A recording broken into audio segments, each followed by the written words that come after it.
Domingo sa Santissima Trinidad, Basic Ecclesial Community Sunday. Diha sa atong kaugalingong tawhanong limitasyon, dili gayud nato sa hingpit matugkad ang misteryo sa Santissima Trinidad. Tulo ka mga persona diha sa usang Dios, nga anaa diha sa walay katapusang kahiusahan sa gugma. Samtang dili kita makasabot niini sa hingpit, gitawag kita pinaagi sa atong bunyag sa pag-ambit ni anang Dios nung kahiusahan sa gugma. Bisan nasamdan kita tungod sa mga epekto sa sala, ang grasya sa Dios nagtabang kanato sa paghinlo sa atong mga kasing-kasing ug sa atong mga motibo aron hingpit kitang mopahiuyo niining kahiusahan sa gugma.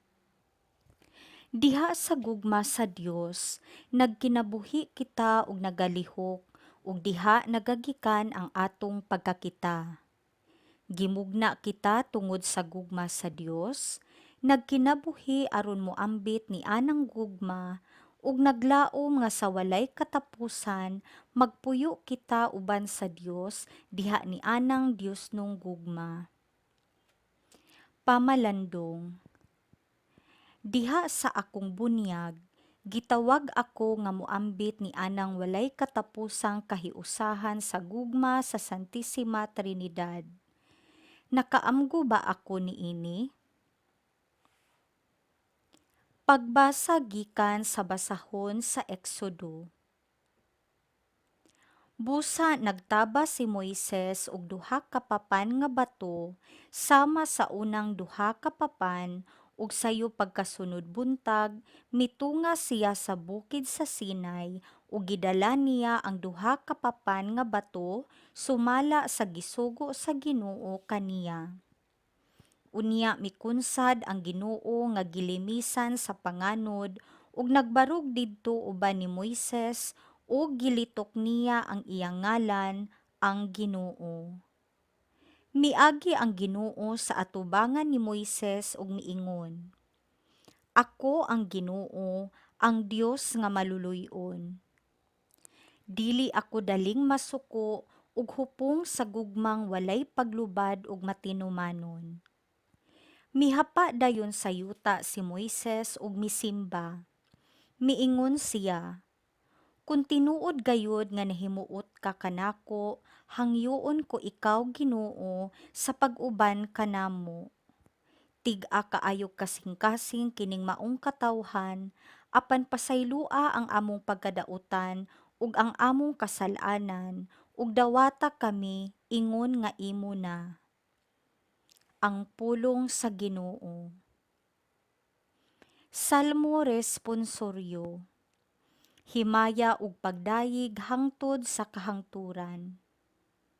Daygon ikaw o Ginoo, Dios sa among mga katigulangan, angay ikawng daygon ug bayawon labaw sa tanan sa kahangturan. Ug daygon ang imong balaan ug mahimaya ngalan, angay daygon ug bayawon labaw sa tanan sa tanang katuigan. Himaya ug pagdayig hangtod sa kahangturan. Daygon ikaw diha sa templo sa imong balaang himaya. Angay ikawng daygon ug bayawon, labaw sa tanan sa kahangturan. Himaya ug pagdayig hangtod sa kahangturan.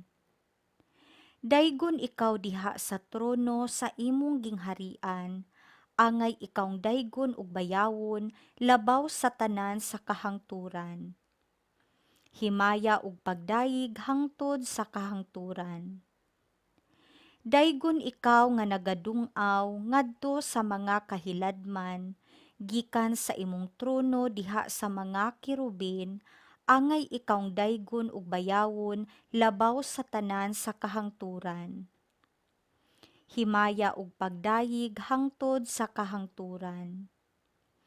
Daygon ikaw diha sa alis sa kalangitan, angay ikawng daygon ug bayawon, labaw sa tanan sa kahangturan. himaya ug pagdayig hangtod sa kahangturan. Pagbasa gikan sa ikaduhang sulat ni San Pablo ngadto sa taga-Korinto. Karon mga igsuon, manamilit na ako. Paningkamuti ninyo nga mahingpit kamo, pamatia ang akong mga hangyo. Paghiusa kamo ug pagmakigdaiton. Mag-uban unta kaninyo ang Dios sa gugma ug kalinaw. Pagpangumustahay kamo uban sa halok nga inigsuon. Nangumusta kaninyo ang tanang katawhan sa Dios. Mag-uban unta kaninyong tanan ang grasya sa Ginoong Hesukristo, ang gugma sa Dios ug ang pagpakig-ambit sa Espiritu Santo. Ang pulong sa Ginoo.